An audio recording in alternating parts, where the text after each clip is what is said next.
everybody, and welcome back to the Popular Music Books in Process series, a joint project between the U.S. chapter of the International Association for the Study of Popular Music, the Journal of Popular Music Studies, and the Pop Conference.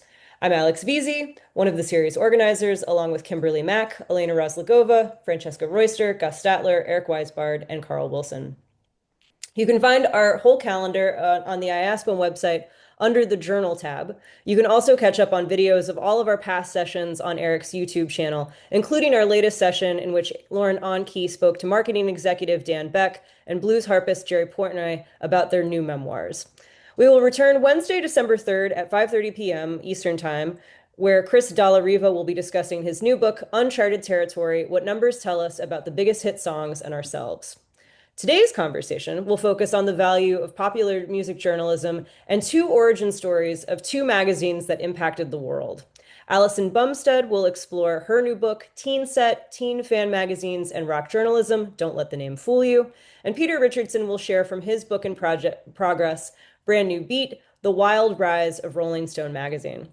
Through a consideration of TeenSet magazine, Bumsted elevates teen fan magazines to their proper place in popular music history, showing how TeenSet engaged not only with musical genres and scenes, but also broader social issues such as politics, race, and gender. Richardson charts the origins and development of Rolling Stone magazine from its early ties to the free speech movement and the legendary San Francisco muckraker Ramparts to its established rock music beat of the 1980s that gave rise to a new generation of journalists. Allison currently teaches humanities at Austin Community College and resides on the Journal of Beatles Studies editorial board. She received her PhD of Cultural Studies from Liverpool Hope University, England. She is fascinated by fandom, print media, gender, and genre, with a focus on teen fan magazines, rock journalism, women, and the Beatles. She has appeared on many podcasts and has recently published her book, TeenSet, Teen Fan Magazines and Rock Journalism, Don't Let the Name Fool You, a first of its kind considering the value of teen fan magazines, and is published in the Journal of Beatles Studies, the Journal of 20th Century Media History, Rock's Back Pages, the Journal of Rock Music Studies, and in Palgrave's collected work, Music, Words, Music, and the Popular. Excuse me. Peter has written critically acclaimed books about Hunter S. Thompson, The Grateful Dead, Ramparts Magazine, and radical author and editor Carey McWilliams. His essays have appeared in The Nation, The New Republic, Los Angeles Times, San Francisco Chronicle, Los Angeles Review of Books, Literary Hub, and many other outlets. From 2006 to 2023, he taught courses on California culture at San Francisco State University. Before that, he earned a PhD in English from the University of California, Berkeley, and was an associate professor of English at the University of North Texas. His commentary has been featured in major newspapers and magazines in North America and abroad, and he has appeared in many documentary films, radio programs, and podcasts. A busy book reviewer, he received the National Entertainment Journalism Award for Online Criticism in 2013. He lives in Sonoma County. During their conversation, please post your questions as you think of them in the chat. And in the last part of the session, Carl will call on you to unmute and ask your questions during the Q&A. And of course, we also encourage you to use the chat for comments and conversation. And now, Allison and Peter. Oh, thank you guys so much. What a wonderful and warm welcome. Peter, did you want to say anything before I start?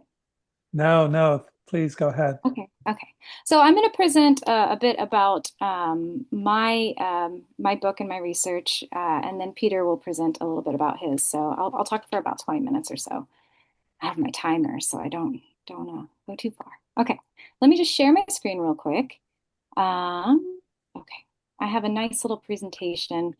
You can't talk about such a colorful and vibrant pieces without having some visuals, right? Oops, where'd it go? There we go. Okay. So, hi, I'm Allison. Thank you guys so much for being here to listen to about something that's very, very, very dear and important to me. So I'm going to talk to you about some of the research and then also the book and just kind of go over some key ideas here that, again, really important to me and I hope the journalism world. So I recently published TeenSet, Teen Fan Magazines and Rock Journalism, Don't Let the Name Fool You. That was the publisher who made me switch the subtitle to become the title and the title to become the subtitle, which is a mouthful, I know. So I'm going to tell you how I got started here. I was very fascinated by rock criticism as a teen. And of course, we can thank, many of us millennials can thank Cameron Crowe for that.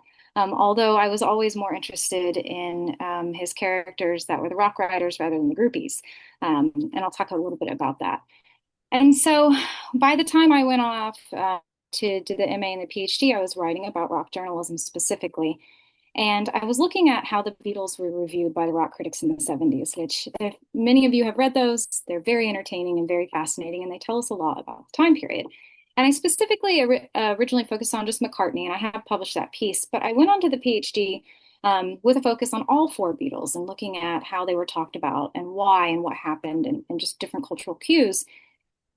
And I came across this thesis, which maybe some of you have seen. It's from the University of Texas at Austin. It's called, oh, well, there's our rock critic. Sorry, I'll talk about that in a second. It's called, my presentation is blocking some of this. Rock Journalism in Rolling Stone by Chester White Flippo, which maybe some of you recognize his name as an editor for Rolling Stone later after he wrote this. And this was in 73 or 4, I believe. And he came up with this thesis. Considering the history of rock journalism, it's one of the first, which is really cool to see, beyond TeenSet actually addressing it before that in 69. But it really shattered my glass because when I started reading it, one of the conversations in it and interviews was with Judy Sims. And I thought, well, hey, I've been entrenched in this world right here, especially in the late 60s, early 70s, especially with, Rolling Stone and Cream. And why don't I know her name? And why don't I know TeenSet? Why is this something that I don't know? And this was 2 years into the PhD. And so I really made a big leap of faith when I found this because I thought, I need to buy one because I don't want to be missing something. I don't see it in any mentions of any text except usually in a negative way. So I bought this one, and this came out in 1960. This is the December 66 issue, and it's a really incredible issue. And I'll give the history of the magazine in just a moment. But this issue is the first one I read, which the cover is very striking. You might recognize the pictures because they're butt bonuses. And the story was incredible because it was an 11-page article about this awesome editor of this magazine, and she was on tour with the Beatles. And I thought, why doesn't anyone talk about this? This is really incredible. I don't know any editors that were on tour with the Beatles like this. And there weren't stories like this. Not to this extent, not this much real estate in a magazine, because the other Teen Fan magazines didn't give this much real estate out. It usually had a page or maybe 2 pages on a story. And it really changed everything because, again, I was in a very different mindset, a very, masculine mindset on it and when it comes to it. So what else was in this specific issue? Well, this right here. Again, I'm reading this issue and I just don't know what to think anymore because I came across this article, Color It Blues, and I'm pretty sure it's a pseudonym Leo Dill for Janie Milstead, who was a very prolific writer from the 60s in a lot of the Teen Fan magazines and edited Teen Screen for a while. And what we have here is we have in a magazine that's supposed to be for young girls, a history of a small history. Nonetheless, it's still contextualizing music from Eric Burdon and Animals and Paul Butterfield Blues Band, Rolling Stones, and understanding where some of their inspirations were coming from, right? And giving these young people pictures of Howlin' Wolf and Muddy Waters and Lou Rawls and Lightning Hopkins. And this was, again, incredible to me. And it also included Joe Benaron of Vox explaining how to play guitar. And so I thought, again, this is a magazine mostly written by women at this time, in this moment, and, allegedly only read by young women. And so how did we get here and not talk about this? Because think of something that's critical, we typically think of, Rolling Stone, or maybe Downbeat if they were nice to rock and roll, maybe under Ralph J. Gleason or Nat Hentoff. So where does that leave me? Well, Teen Fan magazines, if you're not familiar with them, they started in 1955 with Dig. And honestly, it's not quite what it becomes. 16 is really what we think of when we think of a formulaic Teen Fan magazine under Gloria Stavers, and that comes in late 58, early 59. But Dig starts in 55, and it's a really cool magazine, and it becomes what like Gloria does with 16. And it includes stories for boys and girls. I'll say boys' eyes only, but it covers music, which is really cool. No other magazine really gave the popular this much attention. Maybe Hollywood Fan magazines, which I think that route here is part of the reason that these magazines are dismissed. 16 comes along in 57, And of course, this is the 16 we might think of when Gloria Stevers makes it just in this incredible, beautifully piece of pop art that many magazines will use as a template in the 60s and then on until I'm a kid. Teen fan magazines are often seen as inaccurate, idle focus, sensational for girls only, and lacking seriousness. And I can understand where this sentiment comes from, especially in the 70s and 80s and 90s. But in the 60s, we really have to reconsider where you could read about music. Downbeat didn't take rock seriously. And you weren't going to read about music every day in your local newspaper in the same way. So if you wanted to read about Moby Grape or Rolling Stones or the Beatles, you would turn to these magazines. This was the place to go. And we know, like the likes of Lester Bangs and others have explicitly said that they read these magazines. So, sorry, it's frozen. Okay.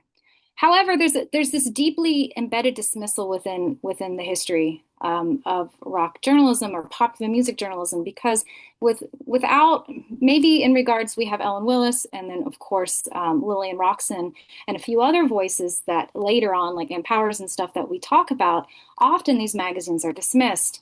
One scholar in her book specifically said that she charitably read them and then used Datebook as an example of how they're so sensational, specifically the More Popular Than Jesus, which if we know anything, that actually made them way cooler, that they reprinted that. But we have the Screaming Girls or Groupies and Other Girls, and my issue with this book, and one of the things I talk about is that it refers to Gloria Stevers as a girl in it, right? And talks about groupies. And rather than, all these awesome females in rock are writing about rock, we're focused on groupies and other girls. And that's no disrespect to the groupies at all, because I have a lot of respect for them. But it's this framing of this narrative that women are, in the background as support rather than actually being very active in the field. And the same with Almost Famous with the groupies, which Pamela Des Barres has specifically spoken about how she didn't care for the Penny Lane character herself, right? So this kind of led me in this direction. And the book is set up in a way that that I started with chapter 2 because I really had to nail down that history to have a better understanding. And it doesn't cover all the decades, but it really covers specifically the 60s and how things have been focused on. I'll just briefly tell you a little bit more about the book so you have an idea of what the book's about rather than just how I got there.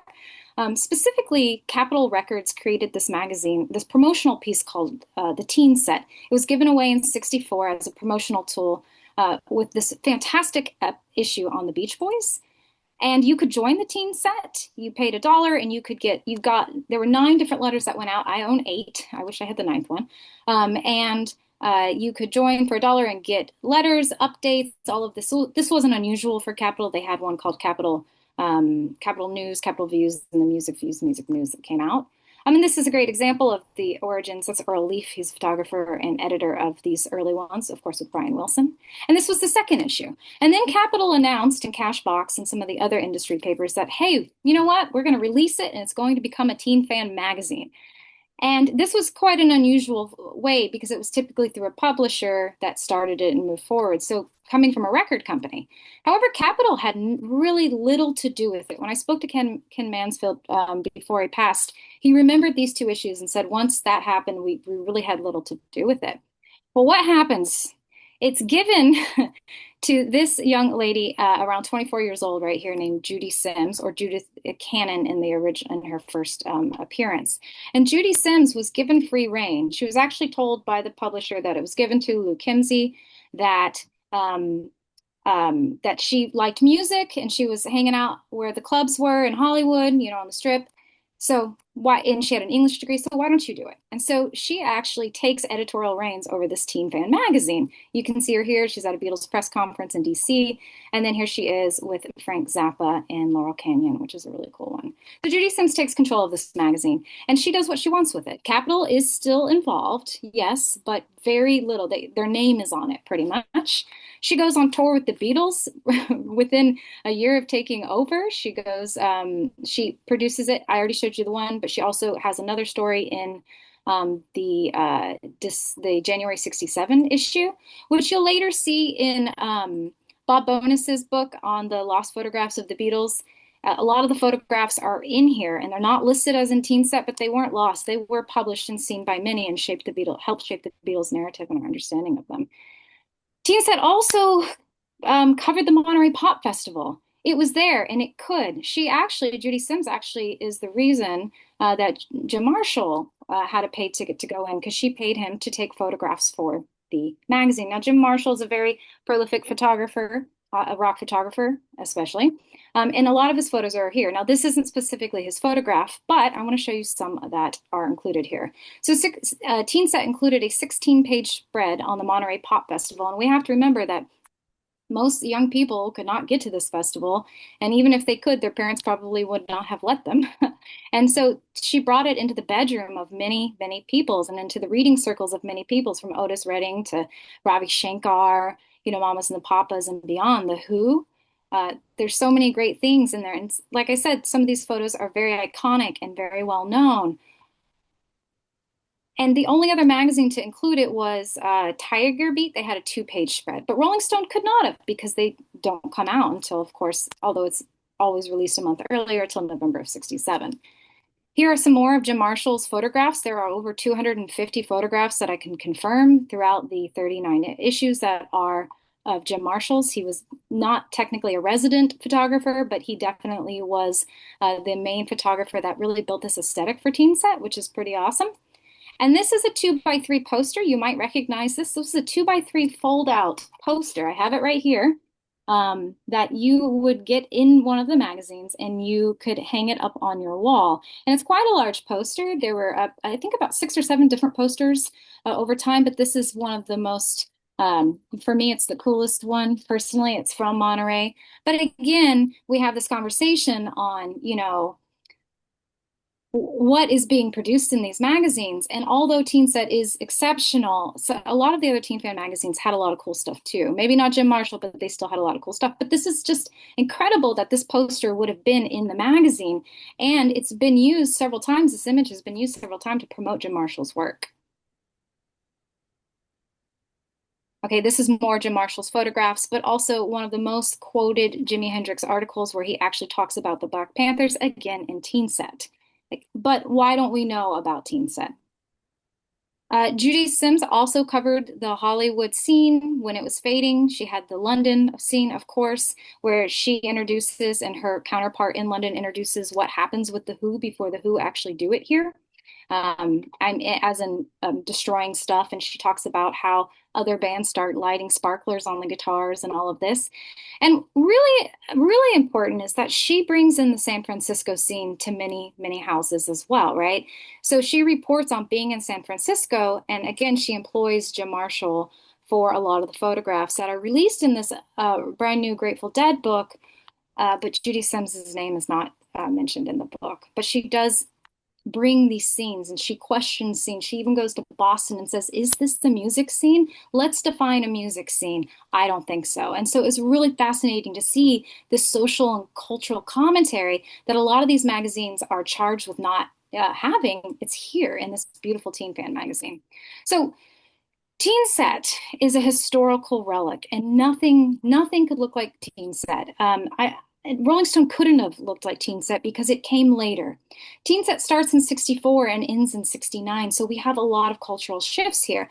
And it's shown not only in the articles and the information, but also through the covers. So I want to show you some of these changes. This is a TeenSet, and if you can see underneath the word TeenSet, it says the magazine. Oh, sorry, I keep forgetting the arrows click the other way. The magazine for today's music scene. And this is in March '68, and obviously this is a drawing of Davy Jones here, which I go further into in the book. But they're letting you know that not only does the font invite you in, but it's letting you know with the subtitle what it is, right? The magazine for today's music scene. And then we get these really cool groovy ones, the Nifty Music Magazine with a misleading name. The magazine starts to comment on what the word teen means and whether it's the right name for the magazine, so you can see it. But I'm going to show you a shift in the actual covers. So this would be a '66 issue. It does have elements of the countercultural font here, but it's pretty plain in multiple pictures, more like a normal teen fan magazine. By '67, you see the solo covers. Again, the fonts are cool, and now you have more of a focus.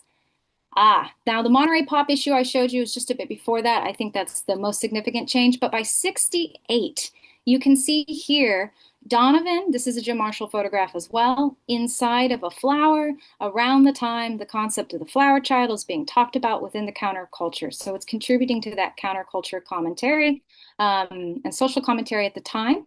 The font has changed by this time too, and the imagery is really aesthetically striking. We get in 68 these really cool drawings. If you look at the cover of like the William Glaser cover, it's of a Native American, but it's also the Bob Dylan with the cool hair that came with the Bob Dylan Greatest Hits poster. She's trying to imitate that artist on her covers to try to tune in. And then you can see there's the changes.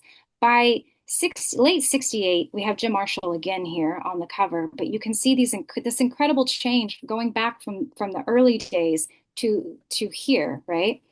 And then this one, Janis Joplin on the cover and this very striking look. Now, what's really cool about it is not only do we see the visual change in the magazine, but the gray slick cover too. This is a really controversial one. Obviously, I talked to one rock critic who said we knew TeenSet was cool when they did this because she is protesting, even though we would not accept something like this today. It's a bigger conversation. But by this time period, this is really interesting. If you notice that TeenSet, the word had become smaller, and here you see a question mark on top of the cover here, because throughout these magazines, she's been writing editorials about the word teen, what it means, is it associated with rock and roll? So she's constantly reflecting and bringing in this commentary to this, and then she actually changes the name of the magazine. Now, what's happening with like 16 and Tiger Beat at the time? Well, they've gone from covering, the Stones and the Beatles to covering younger artists like Sajid Khan, the Cowsills, and going in a different direction. And when you get by 69, you'll see Bobby Sherman come in, right? And that's a real big signal to a change. So they were all in it together, but it really shifts during this time period. Judy Sims does what she wants and goes in the direction with that folk rock genre. With those changes, she goes in that direction, whereas the Teen Fan magazines go in a different direction. Judy Sims was a peer, though, so it was a little easier for her to be in with what she was in with, right? Whereas, and she had control, so she could go in these directions, which was really, really cool. Let's see. Just want to make a couple more comments because I know this is what the magazine changed to. So you can see on this, of course, this is the GTOs. Oh, sorry. This is the GTOs here on the cover right here. Okay, so Pamela DeBar is here. And you can see they're all reading TeenSets to signal that it's a change to America's Under 30s magazine, or OM, which Judy did not like the name.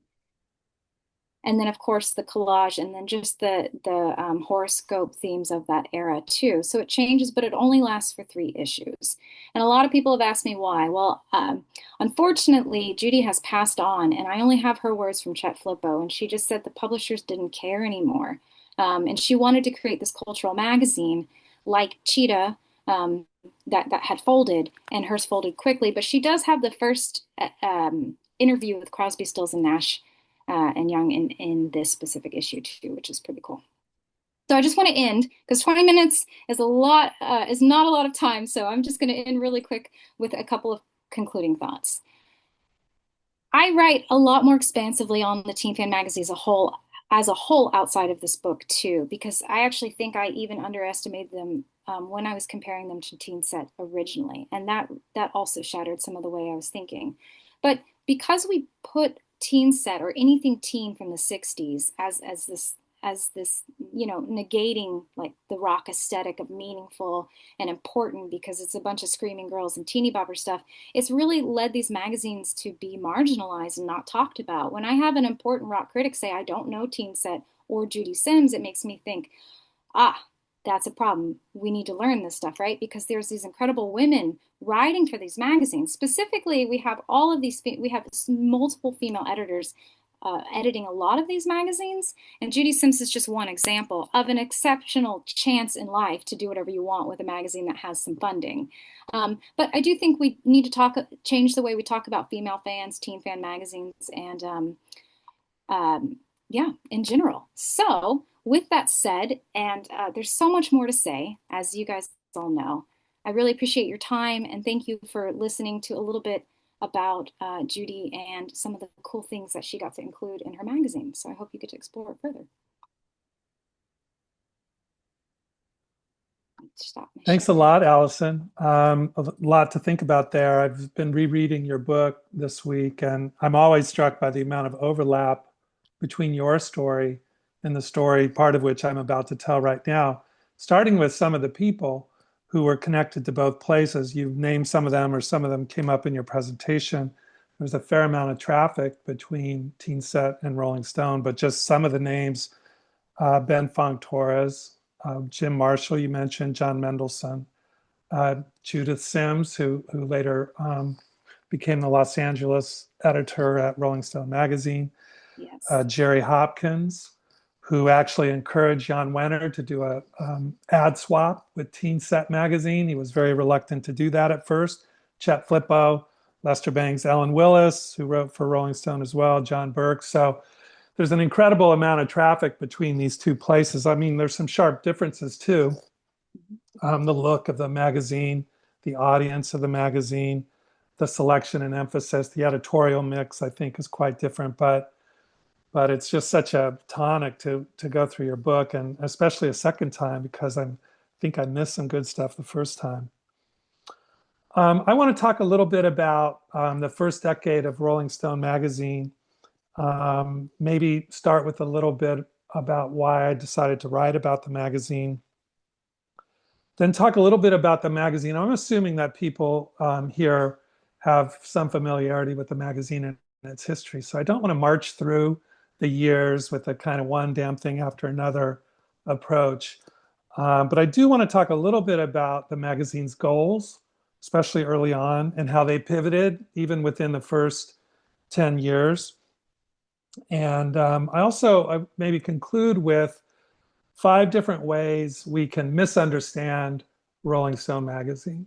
So what, certain kind of misconceptions I think that are probably out there, maybe not here with us today, but very easy mistakes to fall into when thinking about the magazine and its early history. So to start, I was teaching material on California culture at San Francisco State for many years. And, it was kind of one thing led to another sort of progression. But I wrote a book about Ramparts magazine that came out in 2009. I didn't even know what Ramparts magazine was until I was in my 40s. And I grew up in the Bay Area in the 1960s and 1970s. So that immediately caught my attention. Like, how come I don't know more about this? And in the course of doing that book, of course, I interviewed a lot of people. One of whom was Jan Wenner, who Jan and Ralph Gleason, of course, were both at Ramparts before they left for different reasons, and started Rolling Stone magazine. As Allison said, the first issue came out in November of 1967. And that book, I followed up, I decided to write a book about the Grateful Dead, partly because some of the themes in their story so perfectly fit one of the courses I was teaching at San Francisco State. So Rolling Stone was never very far away, from the focus of that story as well. The Dead and Rolling Stone magazine had a kind of interesting history. The Dead had a lot of cultural cachet. They weren't selling very many albums when Rolling Stone started. Rolling Stone was reaching a large audience pretty quickly, but they worried a little bit about their countercultural cachet. So featuring the Grateful Dead was a great way to kind of score some points in that department. Then I wanted to do a book about Rolling Stone magazine after that, but I contacted Jan Wenner. He said, thanks, I'm working with somebody else. What he meant was he was working with Joe Hagan on a biography of Jan, which of course many of you have probably read it. It's incredibly rich store of information and interesting narration about not only Jan, but the magazine as well. But it is a biography, and the focus falls largely on Jan. And of course, it goes far beyond the scope of what I chose to finally write about, the first decade. That is the decade when Rolling Stone magazine was in San Francisco. So I gave up on that idea. Instead, I wrote a book about Hunter Thompson. But by the time I finished that, the Joe Hagan biography of Jan Wenner had come out. The controversy about that, or the dispute, I should say, between Jan and Joe. Joe actually interviewed me for that book, and I got to know Joe a little bit.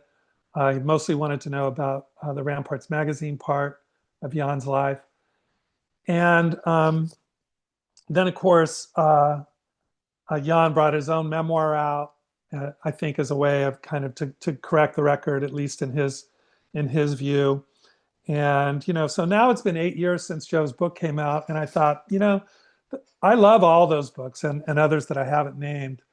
But there were some things about the way they told the story that I didn't think really came across the way they should, at least the kinds of things that I was teaching and writing about at that time. So I decided to write a story just about the first decade of Rolling Stone. Part of that, was the really important part of it, was being able to get into the straight arrow papers. They're not in an archive anywhere. They're actually at least when I looked at them, they were in a storage facility, a warehouse in New Jersey. And in the middle of going through this incredible store of documents in a warehouse in New Jersey, one night when I came out, I turned on the radio and I heard about an interview that Jan had did with the New York Times to accompany a book called The Masters that came out. And just this and the kind of scandal that ensued, sort of to every end of the media universe. I'm sure I don't have to rehearse it for you, but it was an incredible kind of debacle, especially for Jan, but also I think in some ways for the people who worked for the magazine. I was interviewing people at that time. Of course, I was going through all the documents very carefully, and I could the sense of disappointment among the people who had worked for the magazine during that time was really palpable. A lot of the people I talked to were I think quite frustrated, quietly so. But after a few weeks, I think people began to step out a little bit and quietly defend the magazine, not Jan's remarks, not even Jan, but just the magazine and its achievement in the period, especially in the period that I was most interested in. So I decided to carry on, and the book is now scheduled for April 7th. And so that's how I came to write about Rolling Stone magazine. Let me talk a little bit about the goals of the magazine, because I think this is an area where it's easy to make a category error. The goal of the magazine from its inception was to cover the counterculture and its music. That's a really important distinction to make. It was always more than a rock magazine. And part of that came from the founders' experience at Ramparts, which had shown you could reach a large audience with kind of new ideas and a different kind of reporting. Even from a little old outpost on the West Coast, a little, not exactly the center of the publishing universe, San Francisco. What they had going for them was all the stuff that was going on in the Bay Area during that time, not only musically, but in the way radio was changing, in the way live music production was changing. I mean, if you want to encapsulate that, just think of the Beatles at Candlestick Park in August of 1966.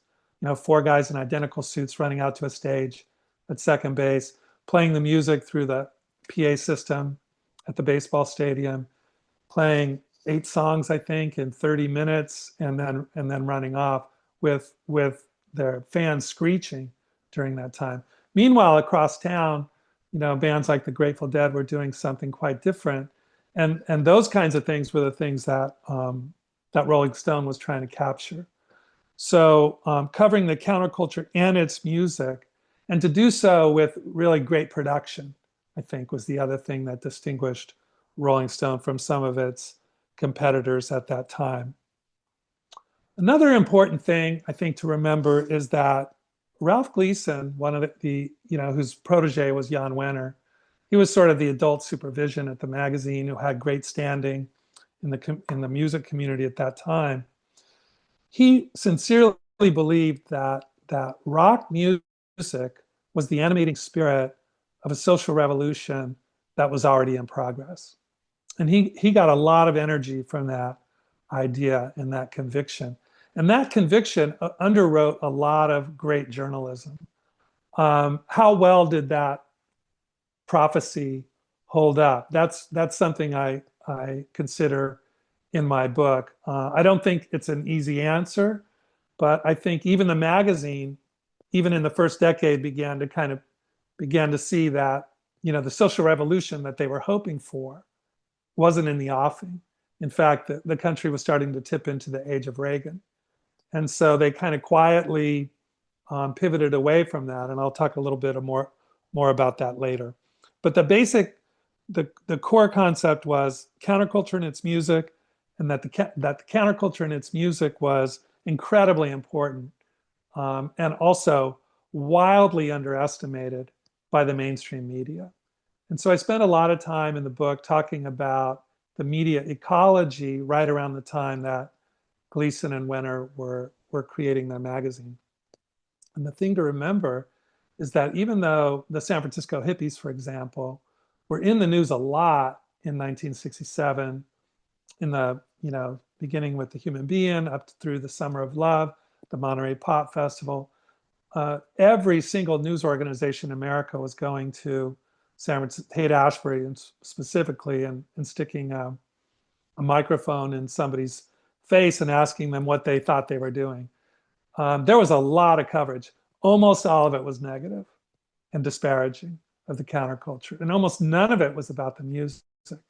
So the thing to remember, I think, and one of the things that the magazine had to overcome, in a way, was a kind of not indifference to the hippies and the counterculture, but a kind of a negativity, a kind of dismissive attitude toward it, as if it was a kind of pathology. Certainly, it was either a fad or a pathology.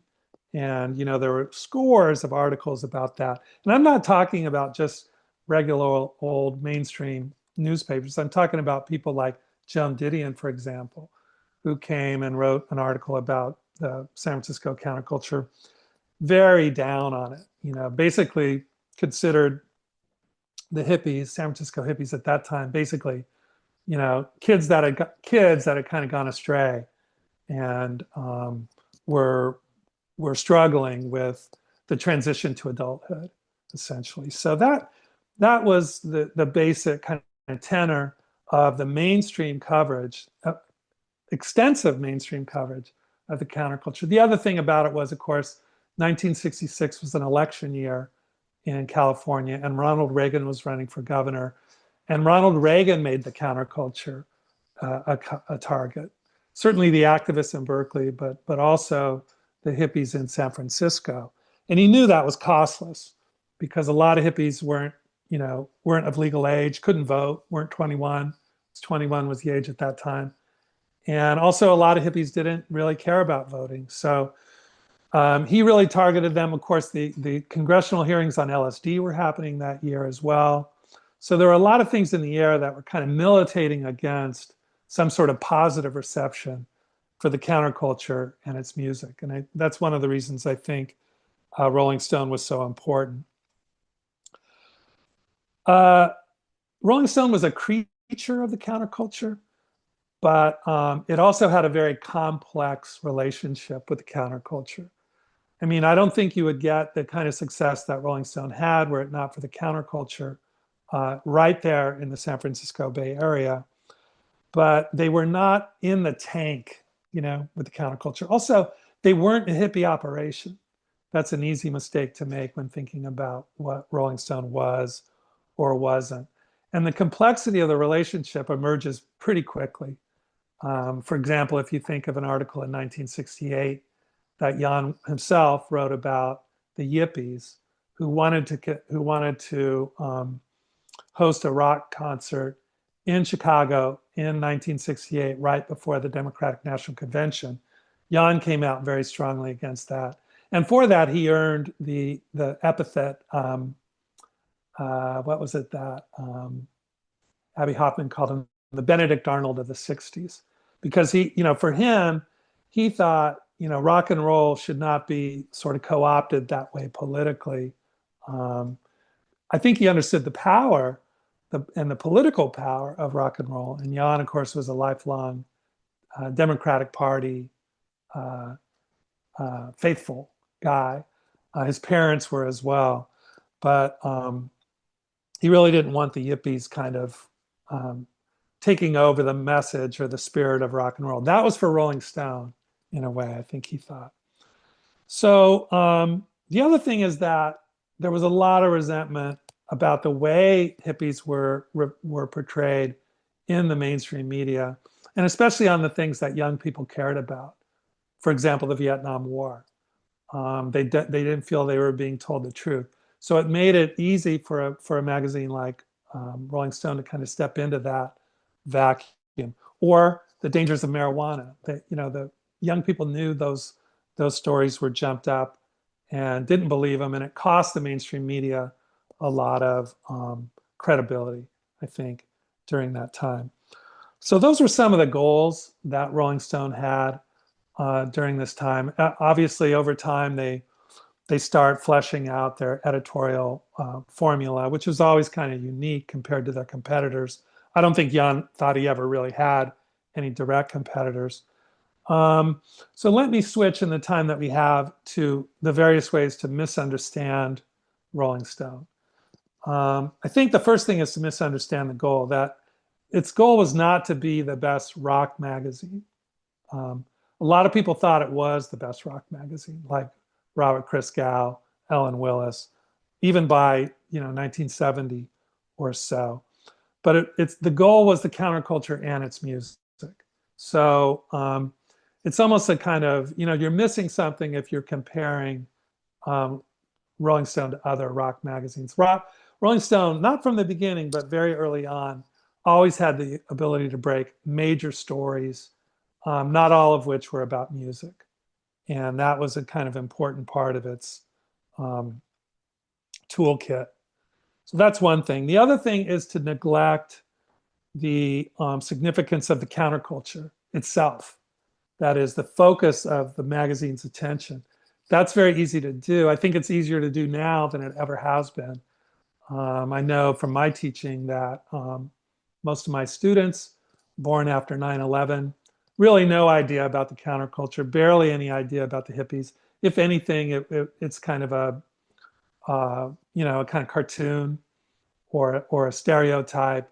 Really no serious consideration given to the counterculture. What I would argue and what I would tell them is, the counterculture had a very long tail.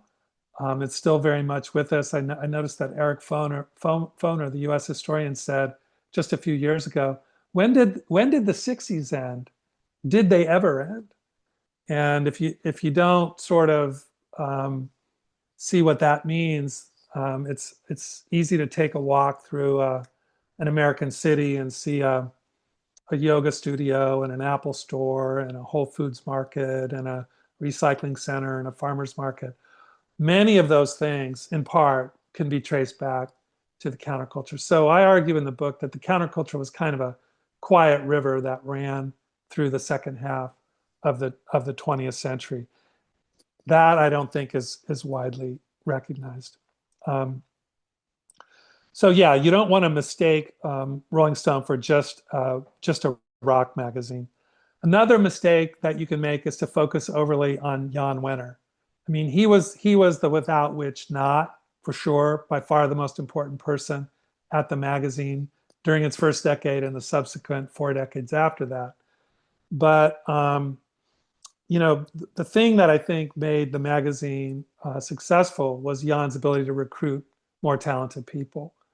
And we've named a little bit at the top of the program. But as Abe Pack told me, Jan knew how to pick a horse. He knew how to get behind people and to move forward with that. One example, of course, is Hunter Thompson. I mean, you think, what's this guy writing for a rock magazine for? He never wrote about music. He was the magazine's #1 writer during that time. A lot of satire and invective and comic stuff, really, in many ways. But he also he also produced probably the most memorable reporting about the 1972 presidential campaign, a campaign in which they struggled to get press passes. Who cared what a rock magazine from San Francisco thought about national politics? 4 years later, they're at the very center of the Democratic National Convention when it was in New York in 1976. So much had changed during that time, and so mindful of the time, I'll just leave it at that, and hope we can carry on with some questions for Alice and me. Thank you very much. Thank you, Peter. That's great. Thank you, both of you. We have some space for further questions in the comments if people want to put them in there. Especially for Peter, I think we have a good set of questions for Allison. And as we go along, if there are things that the two of you want to talk about that come out of the questions, please feel free to go off on tangents there. But I'll start with Dana Paulin, had her first question. Okay, Dana, you're do you wanna hearing me okay? Yeah. Okay, so very quick question for Allison. I found the book really, really interesting. And because you're interested in questions of fandom, I sort of wanted to know if there's any moments of queer desire. So women for women. I mean, you have the Grace Slick, Janis Joplin photo. I think it's presumed to be heterosexual, and you have the Jimi Hendrix photo that you analyze the sensuality of. But do we see anywhere same-sex desire, maybe in letters to the editor or anything like that? It's not something I have specifically honed in on yet, but there's so much to explore and look at. That is something that I'll keep in mind as I go further. But that is a really good question. It's not something I've noticed necessarily, but maybe because I wasn't looking for it. So that is something, thank you so much for that question. Yeah, I wish I could have a better answer for that, but that's something I need to look more into. That's a great question. I'm gonna write that down. Can I add something to that? I meant to mention at some point that I was surprised to find that there were many articles about gay culture and gay sexuality in the music scene in Rolling Stone during that time. Almost nobody talks about that. Jan doesn't talk about it. So I think I thought it was, we can talk about that more if you like, but just chipping in there. Was it heterosexuals writing about it or Both? Yeah. David Felton interviewed Elton John and kind of missed the story early on. And then Cliff Yarr interviewed Elton John a few years later.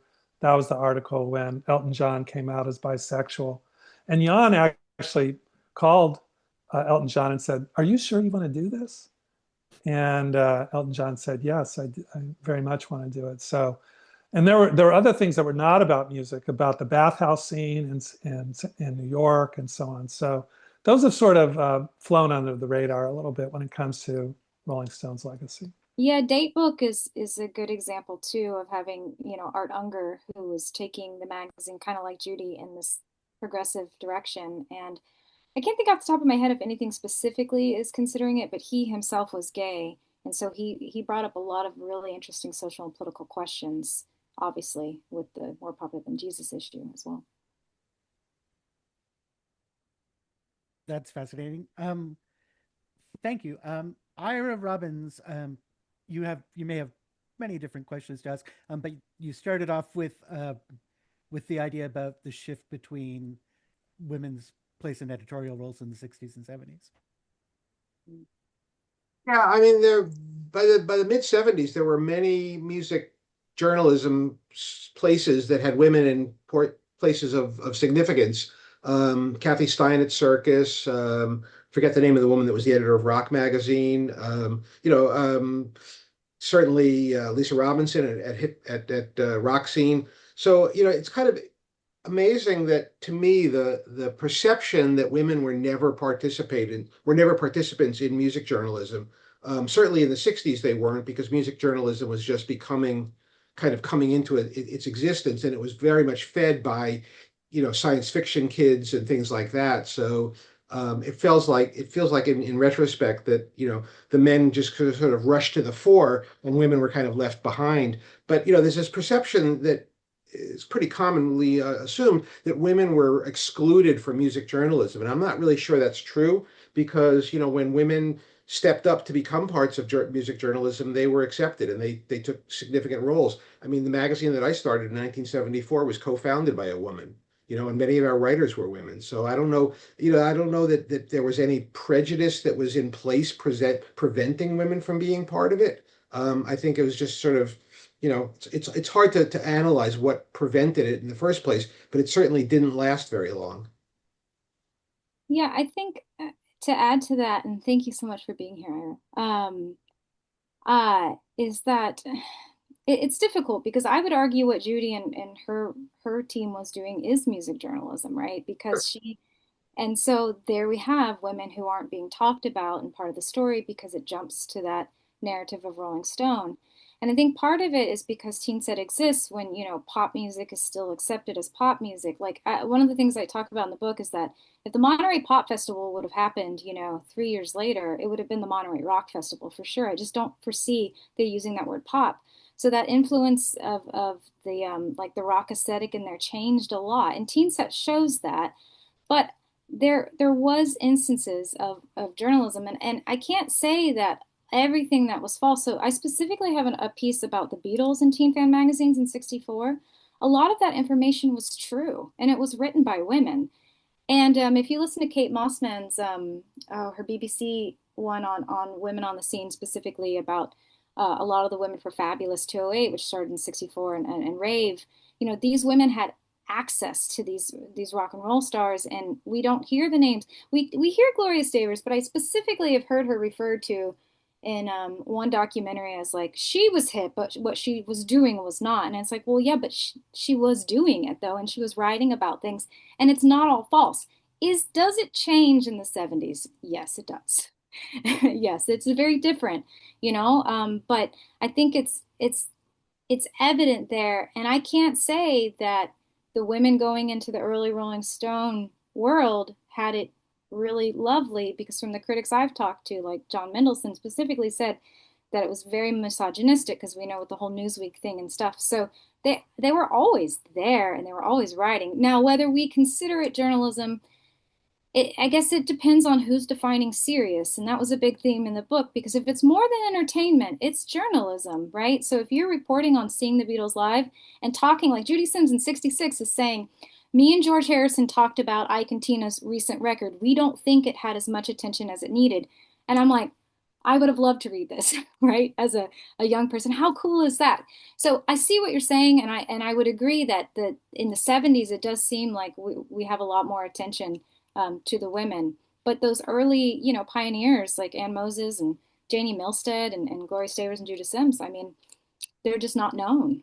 And I mean, I grew up on Lillian Roxon and people like that. So, it never seemed odd to me that women should be writing about music. I mean, I never heard of TeenSet until I read your book. So, I mean, I read, 16 and I read Hit Parader when I was a kid.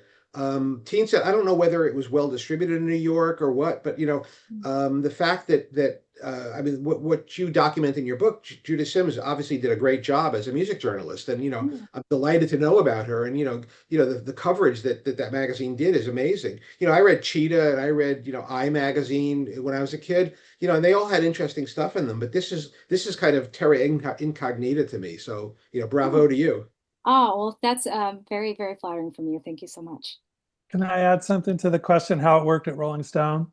Just briefly, a lot changed between 1970 and 1974, I think. I mean, and I'll just point out one letter that Ellen Willis wrote to Ralph Gleason in February of 1970 saying, "You have a great rock magazine going. I will not write for you." And it was because there weren't enough women writers there. There were some. Robin Green was not quite there, but I mean, there were people onboarding, Judith Sims. But it's not really until Marianne Partridge gets to Rolling Stone, right around the time that you were talking about, Ira, that people begin to see that Rolling Stone has some work to do when it comes to staff development of the women, the very talented women that were working there, and also the kinds of stories that they were going to do. So one of the first things that Marianne does is recruit Ellen Willis to write a story about rape.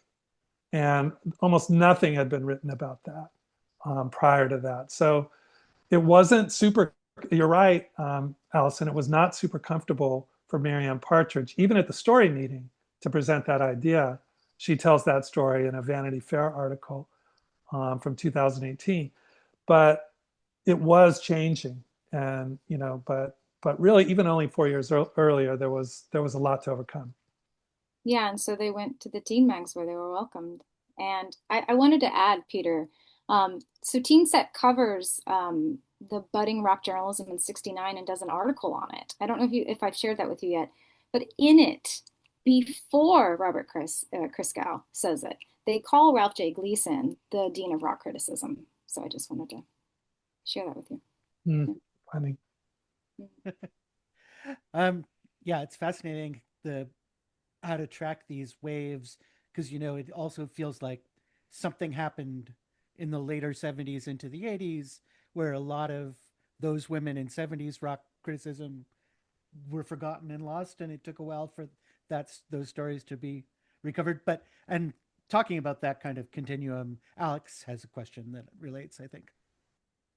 Actually, before I ask my question, I see in the chat that Larry has his hand raised.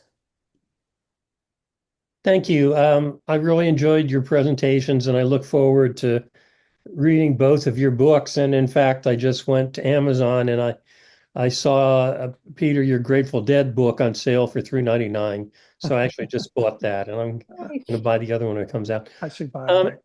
So I grew up reading Rolling Stone, and starting in 1967, I subscribed for many years.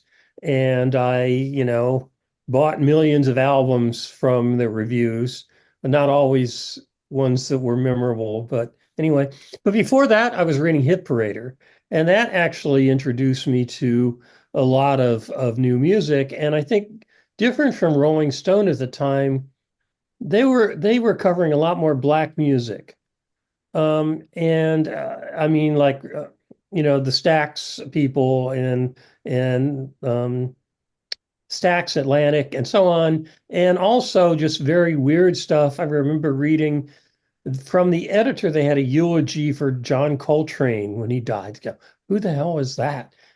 So I'm just curious, Allison, if in your book or in your research you've looked at all Hit Parader. I know I don't think there were any women writers, certainly not the editor, Jim Delhan, but I'm just curious if you looked at that at all, because I think they were also kind of dealing with serious music issues in the guise of a cheesy teen magazine. I don't know. So this is so funny you mentioned Amazon. Actually, in a review, somebody said she doesn't even mention Hit Parader. Actually, I do mention it once. The reason I don't cover Hit Parader specifically or song hits because they started in a very different origin. They had a lot of the lyrical reprinting and conversation. So would they start in the 30s and 40s and around there? And they transitioned, which I think is fascinating as well. So by the 70s, Hit Parader is just a very different looking magazine, kind of like TeenSet transitioned as well. So I don't talk about it within the context of this, but again,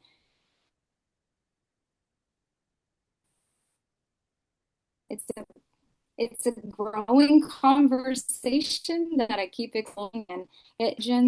I didn't talk about it specifically as a teen fan magazine like with Dig or 16 or Tiger Beat.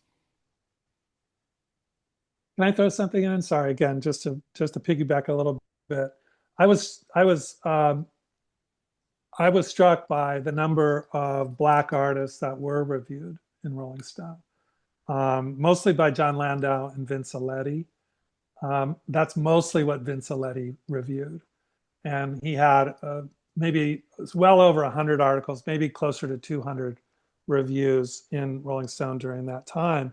And I talked to him about it. And he said, this was the easiest way to get in the magazine because a lot of other reviewers weren't following this music, and I was.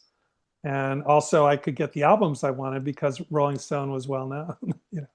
So he was never on the staff. He was always a freelancer. But there were a lot of Black artists were reviewed. John Landau would say, we were not aggressive enough in terms of hiring Black writers to cover music, but and that was even longer delayed than it was on bringing women onto the staff. But there are, if you go back and look, I think you'll find some. I mean, but that postdates Grill Marcus's tenure as the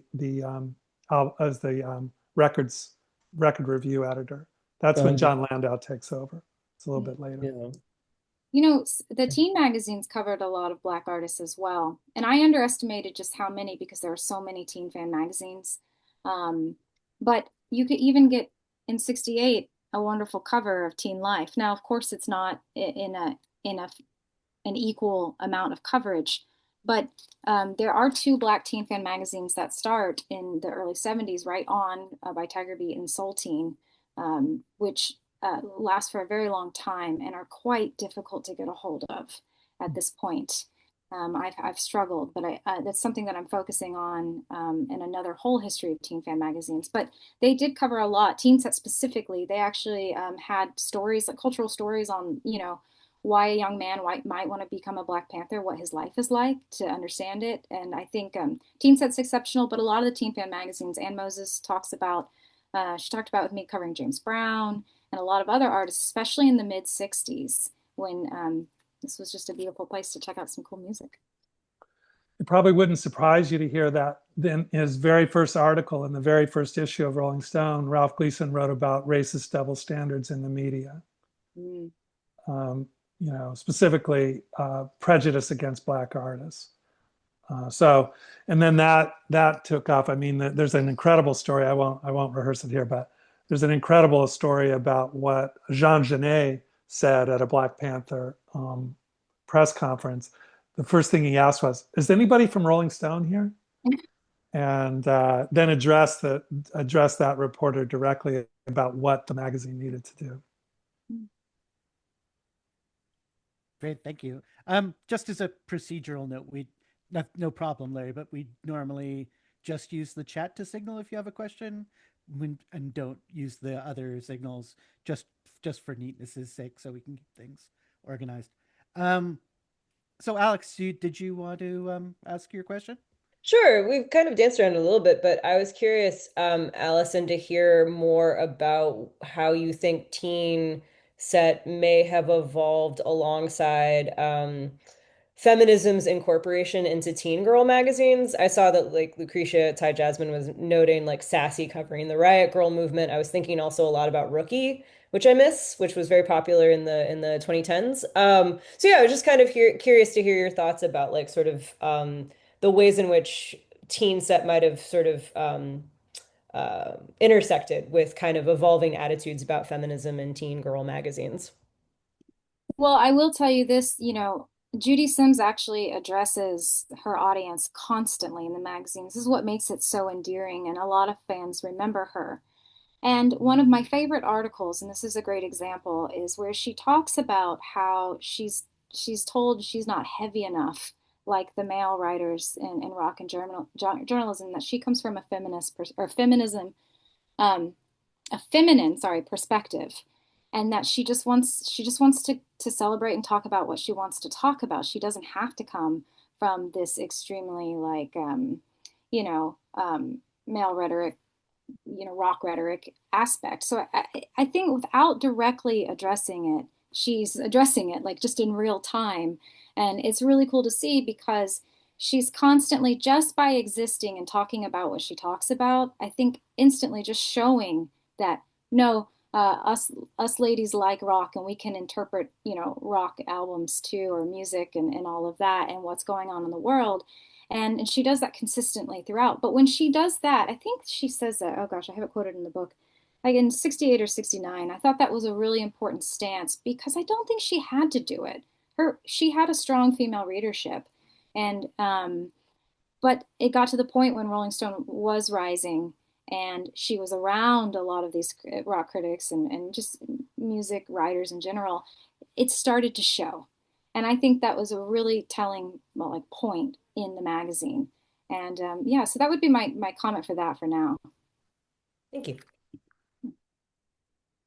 Elena, you had a question. Hi, I'm sorry I'm in the public place. Just really quickly, I'm interested in the relationship between Rolling Stone and underground press, especially in San Francisco, because Berkeley Barb and Rolling Stone reported on a lot of similar things at the time in the late 60s, especially. And I know nothing about teen magazines and underground press. And I'm wondering if there was any connection. I, for example, know that Danny Fields, who was a manager for the Ramones and signed MC5, and he also had a relationship with East Village Other. He was really proud of his date book experience, where he had this article about Beatles being more popular than Jesus. So he actually, that was for him, it was the beginning of his career, basically. So I'm interested if there's any connection between underground press and teen magazines, and also whether Rolling Stone, I understand that it became more prominent, but they were there first. I think there must have been some kind of rivalry or copying, and I'm wondering what it was. Thank you. Go ahead, Allison, if you're ready. Well, yeah, Danny Fields has specifically spoken very positively about that time. That issue of Date Book is a really incredible one. I actually have it. Oh, it's up high. I can't grab it. The cover, if you look at the cover, it's not focused on the John Lennon quote. It's focused on something Paul McCartney says to grapple with racism. I'm not going to repeat what it says. You can look it up. But I think that they thought, even though they were sending it to the South, it wasn't the religious aspect. It was really, hey, let's talk about race relations and what's being said. And people were interested in the Beatles. And Art Unger and Danny Fields both had that. Danny Fields specifically said it was rock and roll for all the right reasons. We were trying to shake things up for the right reasons, not to cause, a pile of burning Beatles records, which, right? And so with Judy Sims, I think is a good example, as well as Art Unger and Danny Fields, in the elements of they were reading underground. I own a lot of Judy's personal items, and I have her issue of Paper and some of her other magazines. So she was reading it, she was in it, and I think she used her national platform to introduce a lot of things that were going on in scenes that just weren't talked about. Like when she introduces San Francisco, she specifically mentions Mouse Studios, right? Which we know is associated with the Grateful Dead. So in general, I wouldn't say that they are underground in the sense that they're quiet, because we know they're big magazines, but they're making some waves, very dangerous waves in some cases, that some of the others, like 16, just wasn't willing to make. Gloria was not going to do that. She had a very different audience.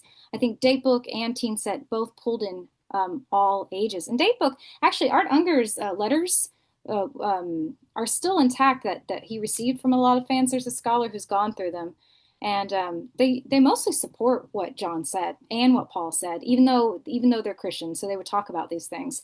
I will add, Peter and I actually had a connection with this rivalry, specifically the ads. Peter, you want to start with that, because that's a conversation. Yeah, gosh, the ads are so important to Rolling Stone's success. The Jerry Hopkins, the LA editor, I guess right before maybe Judith Sims was there, said you should do an ad swap with TeenSet. They're really good. Jerry, I guess, had written for TeenSet. I just learned again from Allison's book. So, and Jan was like, no, I don't want to do that. I mean, Rolling Stone was trying just as hard to distinguish themselves from the teen magazines as they were from the underground press, actually. They obviously both were doing great. I mean, if you look at the circulation numbers, both for the underground newspapers and for TeenSet, they were way above Rolling Stone's in the early days. But Rolling Stone had the advertising, and that was so critical. Remember, they came out of Ramparts. Ramparts had high circulation, high impact, high profile, no ad revenue. Mm-hmm. And when the labels realized that, the readers of Rolling Stone were buying 6 albums a month, the ad revenue allowed them to do a lot of other things with the magazine. They essentially parlayed that money into doing stuff on politics and film and current affairs and crime and drugs and all kinds of other stories. And so the ads were very important. Now, Jerry Hopkins finally prevailed, and he did swap ads. But from the beginning, Jan and Ralph didn't have a high opinion of the underground press. They didn't think of that as their competition. But it's hard to separate what was happening with the popularity of the underground press with what was happening with Rolling Stone. And for instance, John McMillian, the U.S. historian who's written about the Beatles and Stones and other topics, he said basically, there was a perception, no matter what Jan or Greil Marcus or anybody else said, that Rolling Stone was kind of an upmarket, upscale underground newspaper. It looked better. It was better written. There are a lot of distinctions to be made there, but you can see what he means if you look at an early issue. You can see that there's some sort of relationship there that can't be completely denied. Yeah, because TeenSet, and Peter touched on it, but I don't think you said it, took out ads. It took out an ad in Rolling Stone. I have it in the book. And then Rolling Stone then took out ads in TeenSet, which I thought was really cool to show because she knew her readers would be interested in Rolling Stone. And she thought, maybe your readers would be interested in what I have to say as well. And one of the things I just want to add to the underground, just thinking about record reviews, part of the big thing that makes, I realize Rolling Stone's not only a rock magazine, but the record reviews were really important. TeenSet does something again that Rolling Stone couldn't have done. And it starts reviewing records in 65 to 69, but they're little at first. It's like hottest hits around. Check out who's I can't think of his name. Anyways, some silly records and all that, like trailers for 50 cents type thing. And then by 67, they start to make some comments like, we don't have enough room to really talk about what's going on Blonde and Blonde, just the cover alone, like Dylan. And then 67 and 60 or 68 and 69, you see full-on reviews that are critically analyzing the records. So you see this shift, again, going back to that genre